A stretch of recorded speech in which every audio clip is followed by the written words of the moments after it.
नमस्कार, हमारे खास प्रोग्राम क्वेश्चन और में आप सभी का बहुत बहुत स्वागत है। लोकसभा चुनाव में अब बहुत ज्यादा समय नहीं रह गया है, लिहाजा बाकी राज्यों की तरह उत्तराखंड में भी आरोपों की राजनीति हो रही है। बीजेपी सिख और एससी एसटी करने वाली है, जिस पर कांग्रेस ने सवाल उठाया है। ये रिपोर्ट देखिए। कांग्रेस को 1984 के दंगे याद नहीं है, जब उन्होंने सिखों का कत्लेआम करवाया था। भाजपा के लिए ये कहा ही जाता है कि चुनाव के दौरान भाजपा को समाज के सब तबकों की याद आती है।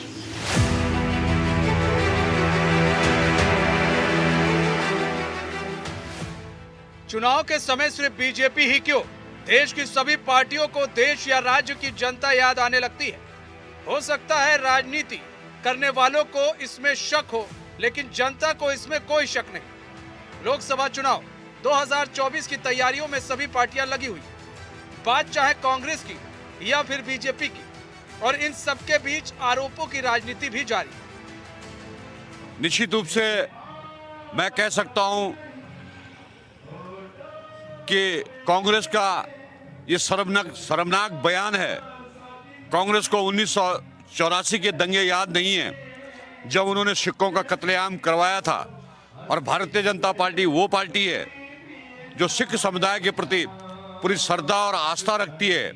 उत्तराखंड राज्य के अंदर अभी रोपवे का निर्माण करवाया जा रहा है, जो उनका पवित्र तीर्थ स्थान है। और निश्चित रूप से उत्तराखंड के अंदर जिस तरह से सिखों का प्रति भारतीय जनता पार्टी का सम्मान है, और एक तरफ कांग्रेस ने, जो मुझे लगता है कि कांग्रेस अपना इतिहास भूलती जा रही है, और ये उनका बयान उनको ही शर्मसार कर रहा है, अगर वो ऐसा कह रहे हैं तो। दरअसल सिख समाज पर आरोपों की राजनीति यूं ही नहीं हो रही। उत्तराखंड में बीजेपी जल्द ही सिख समुदाय को साधने के लिए सिख युवा सम्मेलन करने जा रही है।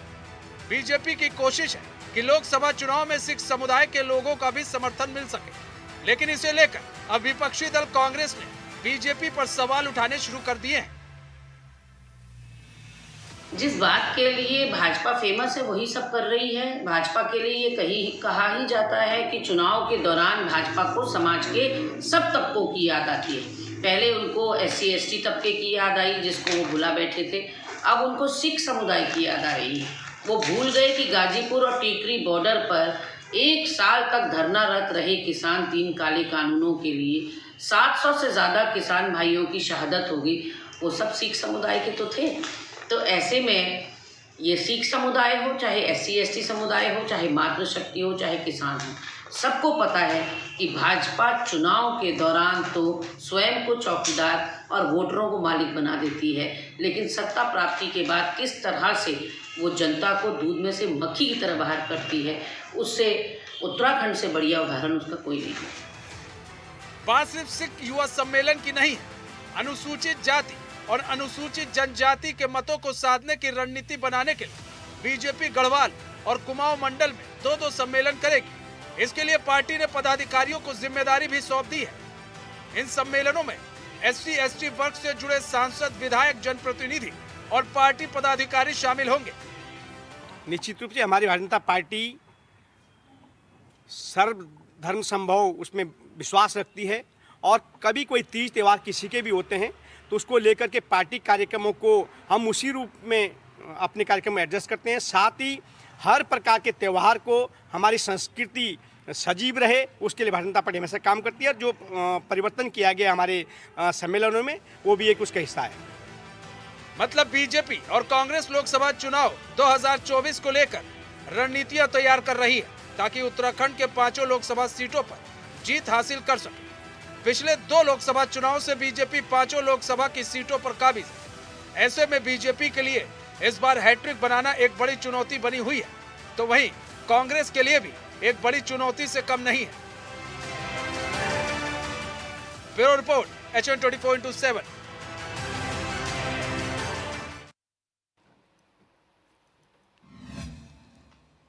तो बीजेपी जो है वो अब सिख सम्मेलन कर रही है, एसटी एससी सम्मेलन कर रही है। 2024 के लोकसभा चुनाव को देखते हुए वो लगातार जो है सम्मेलन कर रही है, और इन सम्मेलन के जरिए सिख समुदाय, एसटी एससी समुदाय को साधने की कोशिश की जा रही है।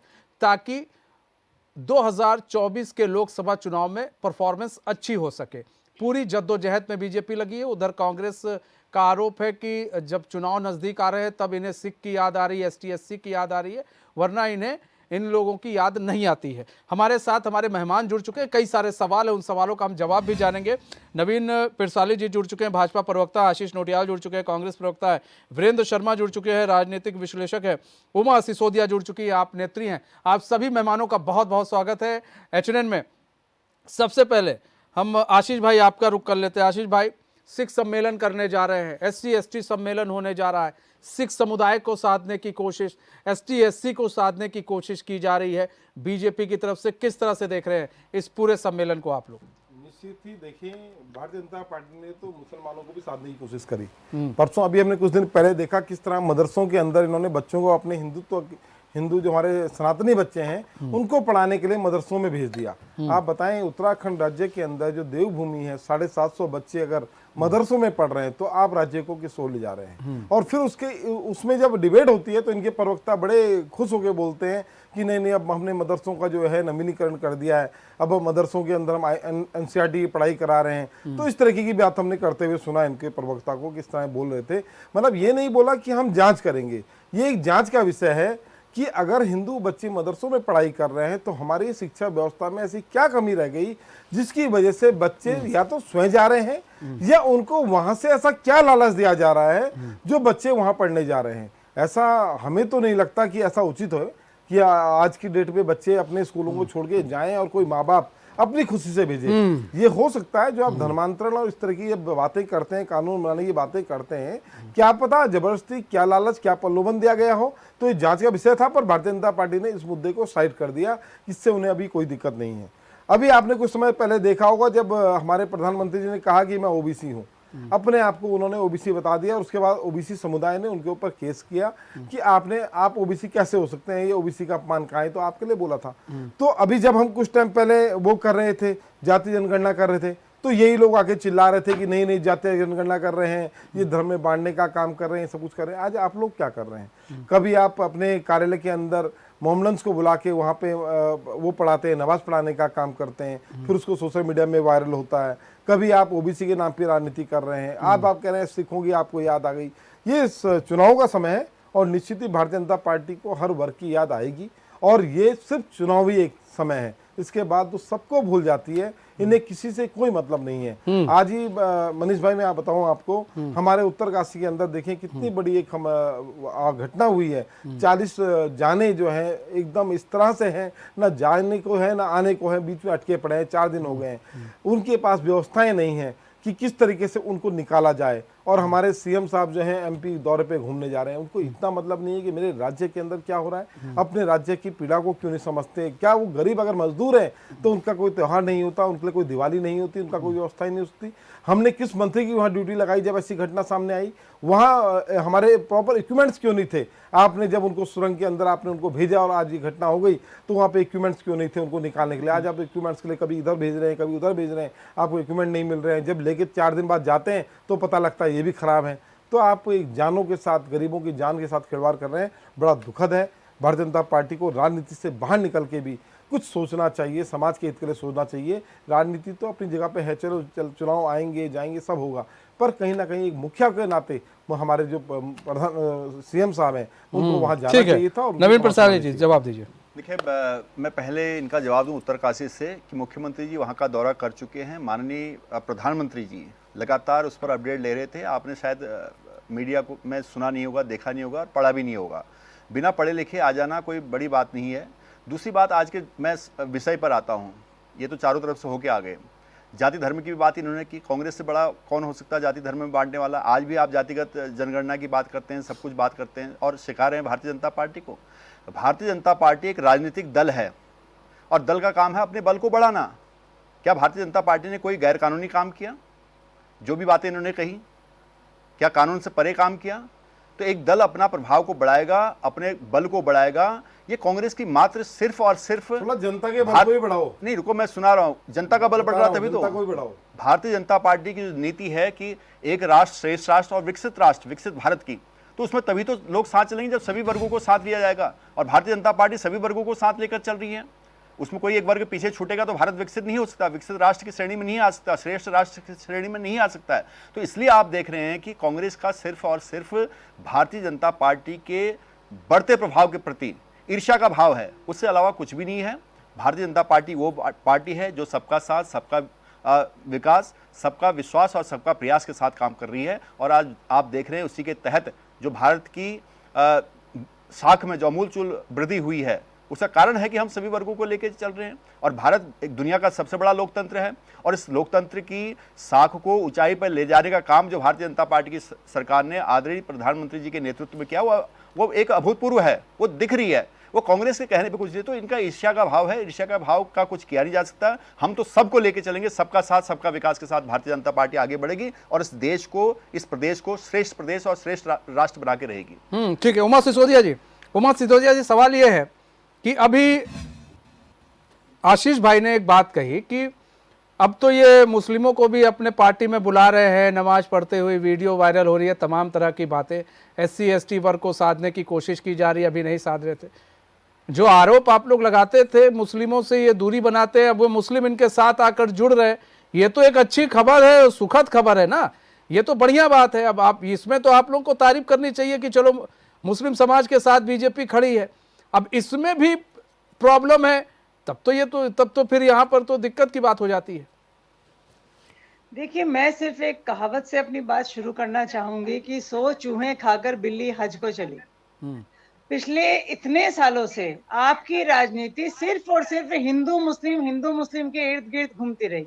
आप अपने सोशल मीडिया देखिए, जो सोशल मीडिया पे इनकी जो पोस्ट आती है बीजेपी वालों की, सब में इसी तरह से डराया जाता है कि मुसलमान इस तरह, मुसलमान अगर बढ़ गए तो ये हो जाएगा, वो हो जाएगा। बहुत सारी इनकी मेरे को कहने की आवश्यकता नहीं है, सबको पता है, पूरे देश को मालूम है कि सिर्फ एक वर्ग विशेष का विरोध करके ही बीजेपी आज सत्ता तक पहुंचती है और आज भी वहीं पर कायम है।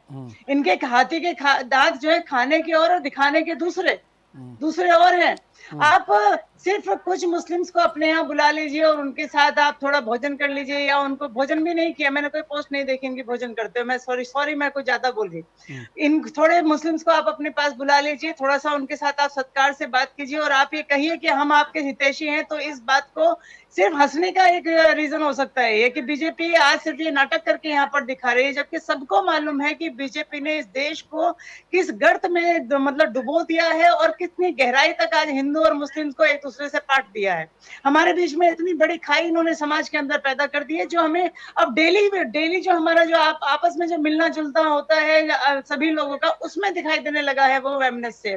बहुत सारे लोग ये कहते हैं कि हमारे मोहल्ले में कोई मुस्लिम नहीं आना चाहिए। आज से 10 साल पहले स्थिति नहीं थी, हमारे घर के सामने मुस्लिम रहते थे, हमारे घर के पीछे मुस्लिम रहते थे, कोई प्रॉब्लम नहीं होती थी। लेकिन एंकर महोदय, आपने भी कहीं ना कहीं समस्या को झेला होगा, बिल्कुल झेला होगा, कि लोग ये कहते हैं कि हमारे अड़ोस पड़ोस में कोई दूसरे समुदाय विशेष का व्यक्ति नहीं आना चाहिए। इस तरह की समस्याएं, इस तरह की घटनाएं हम लोग निरंतर अखबारों में पढ़ते हैं और भी दूसरी जगह देखते हैं और आपस में भी कई बार सुनने को मिल जाती है।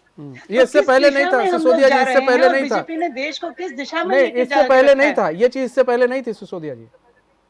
इससे पहले इस तरह की घटनाएं हमारे देखने सुनने में नहीं आती थी, होती किस तरह की तो बहुत घटनाएं? इक्का दुक्का। किस तरह की हमारे यहाँ घटनाएं? खुद देहरादून में बहुत सारी कॉलोनीज ऐसी हैं जहाँ पर हिंदू मुस्लिम, हम खुद रहे हैं, हम लोग गाँव में रहे हैं, शहरों में भी रहे हैं, तो लेकिन अब इस तरह की घटनाएं बहुत ज्यादा बढ़ गई है जहाँ पे लोग एक दूसरे के ऊपर अविश्वास कर रहे हैं और कहीं ना कहीं बीजेपी की जो बांटने वाली मानसिकता है उसका प्रभाव समाज पर आना शुरू हो गया है।